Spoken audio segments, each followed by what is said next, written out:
तो हेलो, नमस्कार, आदाब, सत श्री अकाल, welcome you all to another happening episode of our show, जिसमें हम आपको बताते हैं आपके देश की बात, आपके काम की बात, आपके मतलब से जुड़ी सभी बातें जो जानना आपके लिए बहुत बहुत बहुत आवश्यक है। हम संक्षेप में एक विश्लेषणपूर्ण जानकारी आपके समक्ष प्रस्तुत करते हैं और आपको बताते हैं कि वास्तव में हकीकत क्या है और आपसे दरअसल में क्या जानकारियाँ, क्या मुद्दे बताए जा रहे हैं या क्या मुद्दे छिपाए जा रहे हैं। हमारा चैनल आपने इतना ज़्यादा सब्सक्राइब किया है, हमारे चैनल में इतने ज़्यादा आपने शेयर्स किए हैं, हम आपका दिल से शुक्रिया अदा करते हैं। हम चाहते हैं कि आप हमारा यूट्यूब चैनल भी सब्सक्राइब कर लीजिए और सब्सक्रिप्शन बटन के बगल में बेल बटन को क्लिक कर दीजिए, जिससे जैसे ही वीडियो डलता है वैसे ही फ़ौरन आप वीडियो को देख सके, अपने फ्रेंड्स फैमिली को सजेस्ट कर सके, जिससे हम एक बुद्धिजीवी समाज का निर्माण कर सके। किसान आंदोलन की बात हमने की आज लाइव में, जिसमें मैंने आपको बताया किस तरह से किसान जो है अपनी जिद पर अड़े हुए हैं, केंद्र सरकार किस तरह से उनको जो है नज़रअंदाज करने में लगी हुई है। लेकिन अब शायद केंद्र सरकार का जो घमंड है वो टूटता हुआ नजर आ रहा है। आज विज्ञान भवन में केंद्र सरकार ने किसानों से बातचीत की, लेकिन कोई सोल्यूशन नहीं निकला। अगली बातचीत 5 तारीख को है। कंगना रनावत और दलजीत दोसांझ के बारे में मैंने आपको एक वीडियो में बताया ही है, किस तरह से कंगना रनावत अपनी उल्टी पुल्टी बयानबाजी के लिए जो है जानी जाती है और एक्स्ट्रा ऑर्डिनरी बैड लैंग्वेज के लिए जानी जाती है। और इसी तरह से एक्स्ट्रा ऑर्डिनरीली बैड लैंग्वेज का इस्तेमाल इस बार उन्होंने किया है, जो बताने के लायक भी नहीं है। और कंगना रनावत पर कार्रवाई भी हो सकती है, उनका ट्विटर अकाउंट बंद किया जा सकता है, उनके ट्विटर अकाउंट के सस्पेंशन के लिए खबरें सामने निकल के आ रही है। जहां पर एक तरफ हमारे देश में किसान आंदोलित थे, आतंकी थे, हमारे अन्नदाता जो है परेशान हैं, अपनी अपनी खेती बाड़ी छोड़कर, अपनी आय का स्रोत छोड़कर वो ठंड में, कड़कती हुई ठंड में जो है अपने ट्रकों में, ट्रॉलियों में और ट्रैक्टर्स में आंदोलन कर रहे हैं। वहीं दूसरी तरफ हमारे देश में फिल्म सिटी के बारे में बातचीत हो रही है। एंटरटेनमेंट इंडस्ट्री को लेके बहुत ज्यादा फोकस है, जो चैनल आप उठा लो इसी पे फिल्म सिटी की बात हो रही है। जबकि इसके पहले भी नोएडा में 2 फिल्म सिटी बनने वाली थी और एक फिल्म सिटी बनकर धूल खा रही है। लेकिन कल योगी जी मुंबई में थे और मुंबई में लगातार बातचीत हो रही थी। कैलाश खेर जी है, अक्षय कुमार जी, बड़े बड़े दिग्गज कलाकार जो है उनसे मिले, बोनी कपूर जी, बड़े बड़े लोग उनसे मिल रहे थे, बड़ी बड़ी बातें हो रही थी। लेकिन हमारे देश में किसानों का जो आंदोलन है उसकी तरफ किसी का ध्यान नहीं, कोई भी चैनल उनकी सच्चाई बताने के लिए तैयार नहीं है। लेकिन आप फिक्र मत कीजिए, हमारा चैनल है, आप हमारे चैनल को सब्सक्राइब कीजिए, जितना ज़्यादा हो सके हमारे फेसबुक में जिस तरह से आपने शेयर किया उसी तरह से हमारे यूट्यूब लिंक को भी शेयर कर दीजिए।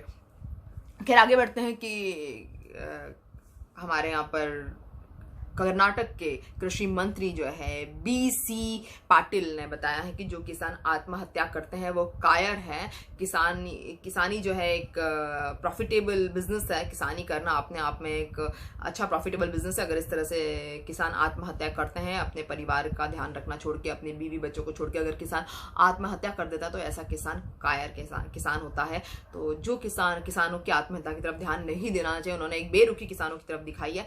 और बीसी पाटिल जी को पता नहीं कि किसान आत्महत्या क्यों करते हैं, ये उन्हीं की सरकार है जो किसानों को आत्महत्या करने पर मजबूर करती है। मैं आपको बता दूं कि जब से मोदी सरकार आई है तब से लेकर अब तक आत्महत्या का जो आंकड़ा है किसानों का वो बहुत ज्यादा बढ़ चुका है और हर महीने लगातार 9,000 से लेकर 11,000 तक किसान हमारे देश में आत्महत्या करते हैं।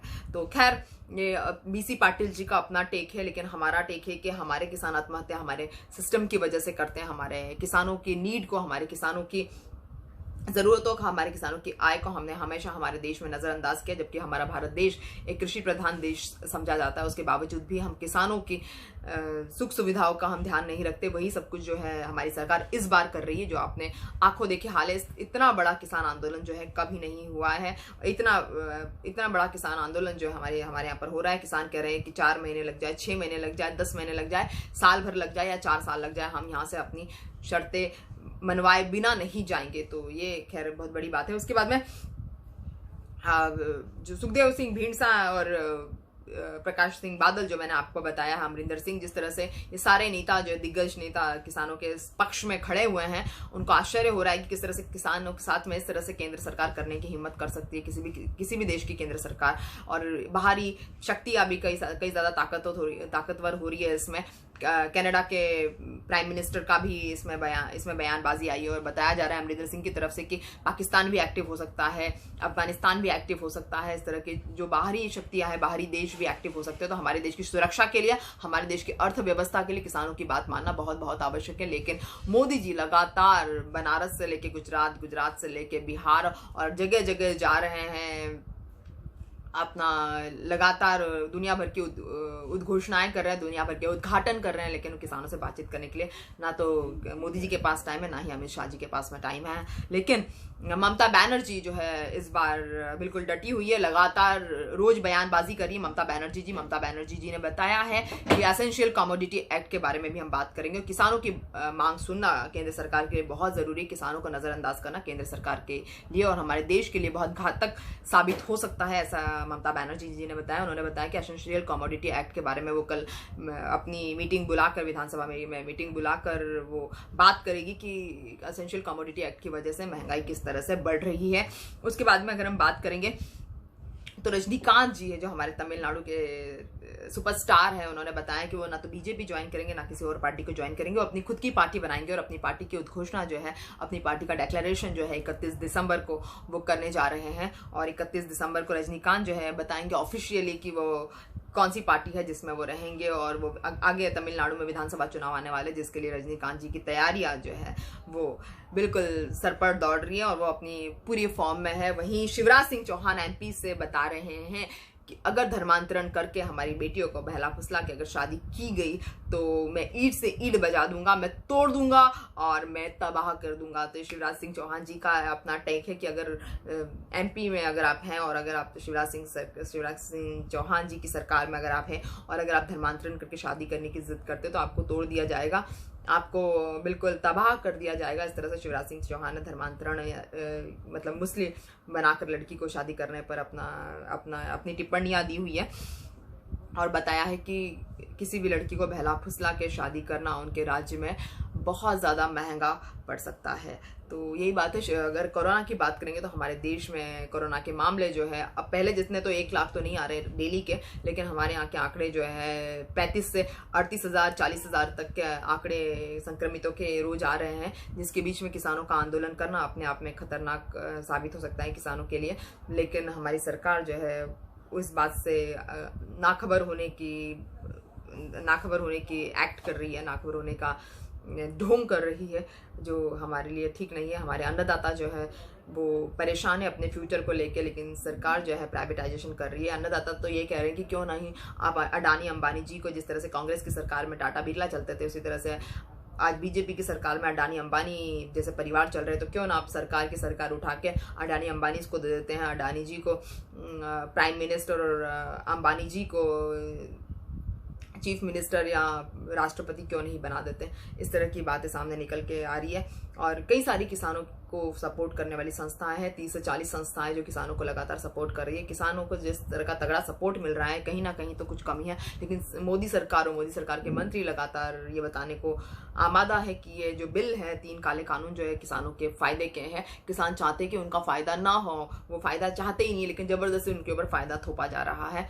ऐसी बातें निकल के सामने आ रही है। कई सारे लोग कह रहे हैं कि किसान जब नहीं चाहते कि उनका फायदा हो, वो नहीं चाहते कि इस तरह के काले कानून करके उनका जो है निजीकरण कर दिया जाए या कॉर्पोरेट को ऐड कर दिया जाए खेती में। किसान ऐसा नहीं चाहते। किसान अपने जो बूढ़े किसान 70, 80, 85 साल के 90 साल के जो बूढ़े कृषक हैं, जब मोदी जी छोटे थे तब तक ये लोग जो ऑलरेडी खेती किसानी के बहुत सारे गुण सीख चुके थे, उस तरह के किसान जो है सामने निकल के आ रहे हैं और वो कह रहे हैं कि हम जानते हैं कि ये काले कानून जो हमारे लिए कितने घातक हो सकते हैं, कितने हानिकारक हो सकते हैं। हम इस तरह के काले कानून नहीं चाहते, लेकिन मोदी सरकार या उनके कोई भी मंत्री जो है अभी फिलहाल किसानों की मांग को सुनने या समझने को तैयार नहीं है। खैर, हरियाणा से और राजस्थान से, एमपी से और यूपी से कई सारे किसान जो है दिल्ली के बॉर्डर पे आने की कोशिश कर रहे हैं, लेकिन उनको भी रोक दिया जा रहा है। जो राष्ट्रीय सुरक्षा बल जो है हमारे देश की बॉर्डर्स की सुरक्षा करनी चाहिए, वो किसानों से बचने के लिए सरकार अपने लिए इस्तेमाल कर रही है। तो ये भी एक बड़ी चीज़ निकल के सामने आ रही है।